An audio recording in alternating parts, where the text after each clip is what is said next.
MBTI types. It can feel like finally understanding how you think, why you feel a certain way, and just how you make decisions. What happens when your personality becomes your trap? Today we're going to discuss why your personality might become unhealthy and how to bring that all back into balance.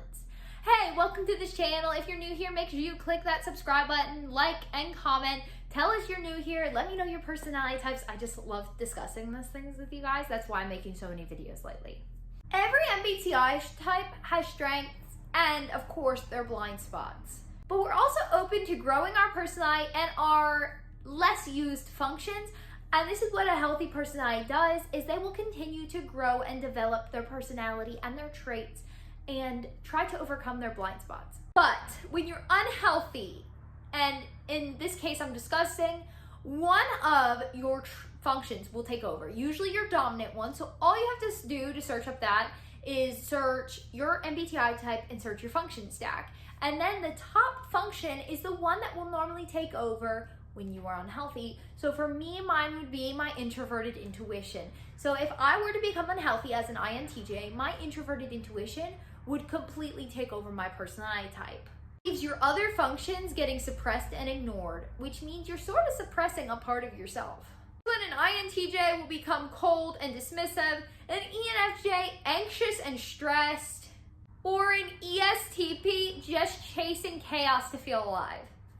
So how and why does this happen? Well, I have discussed in a previous video that it can happen if you are trying to be something that you're not. So you're gonna lean on one function instead of the other ones that you have. You have four dominant functions. And when all of them aren't being used to their full potential and you're just crutching, like pretty much crutching on the one, just using the one function, you're not open to new possibilities or growth or learning. So again, how does this happen? It can really be from a ton of things. Like I said, trying to be something you're not, stress, work, just a ton of different things. There's really no way I can pinpoint it for you, but if you're like, and you're watching this video and you're like, I think I'm an unhealthy, like my personality type's unhealthy, you can probably figure out in your own life. It usually has a lot to do with stress for the thinking types.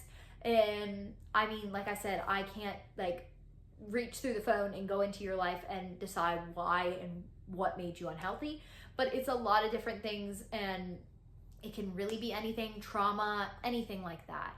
So I'm gonna go over really quickly what letters will, like if you're unhealthy and you have a certain letter in your personality.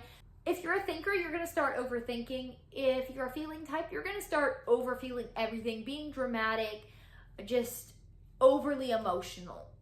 The perceiving types are going to avoid, and the judging types are going to try to control.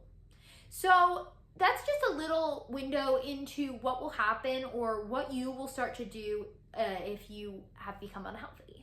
It's just our brain's way of saying, if I do more of what I know, I'll be able to put myself back into the balance. But what you're not actually understanding is when you're going with what feels good and what feels normal, you're actually slipping more into the unhealthiness because your brain is automatically gonna go to what feels normal, which is your first function, your first trait. So that is gonna automatically make you unhealthy because you're gonna go right to what feels good, what feels easy, and go right to your first function stack. How to get your personality back into balance. Now we've discussed what can make you unhealthy and a few characteristics of what happens when your personality type becomes unhealthy.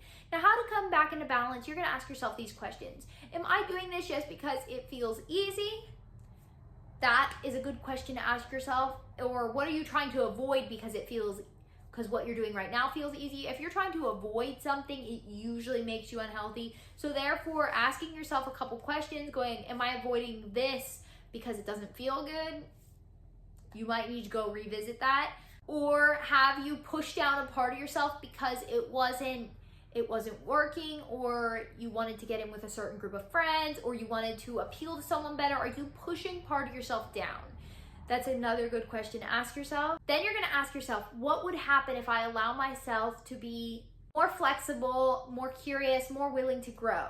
So these are just a couple questions to ask yourself and to try to figure out what I need to do to get back into balance. For each type, I'm gonna give you guys a couple ways to bring yourself back into balance.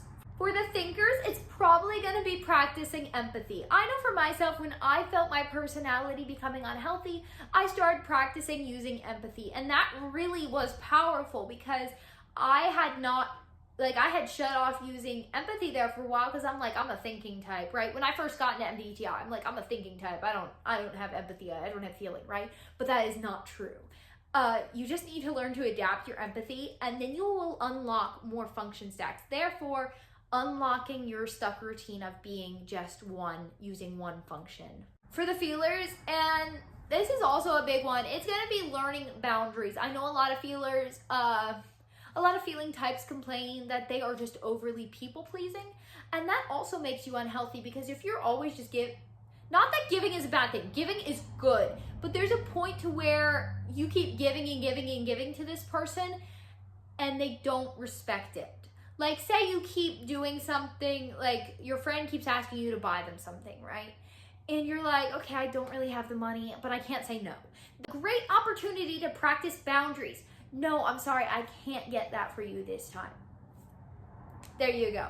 And that will be unlocking your thinking function stack instead of keep relying on the feeling function stack.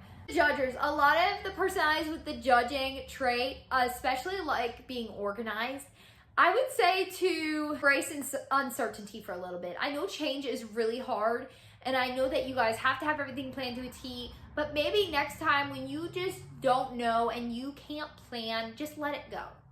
Like, if you can't plan something enough, stop planning for a minute, step back, say, I think I've done this enough. I need to let whatever's gonna happen. For the perceivers, you guys need to commit to action. A lot of you perceivers will stay stuck in the planning phase and not actually do what you're planning to do, therefore staying stuck. So maybe try practicing more action, getting it out there, getting it done. Your personality isn't a box, it's a starting point. When you become aware of your unhealthy patterns, you stop being ruled by them. You can start living a whole new self. So don't ask, what's my type? Ask, am I healthy within? I hope this video helped you guys really discover if you are on the healthy or unhealthy side of your personality. I really hope for you guys, you take a really good look at not just your personality, but yourself, making sure you're in balance because it is super important. And I know with today's world, I see so many people that really, really need to see this video. A lot of people these days are super unhealthy and a lot of them don't know. So make sure you guys help get this video pushed out. Make sure you like, comment, and subscribe. And I will see you guys on the next one.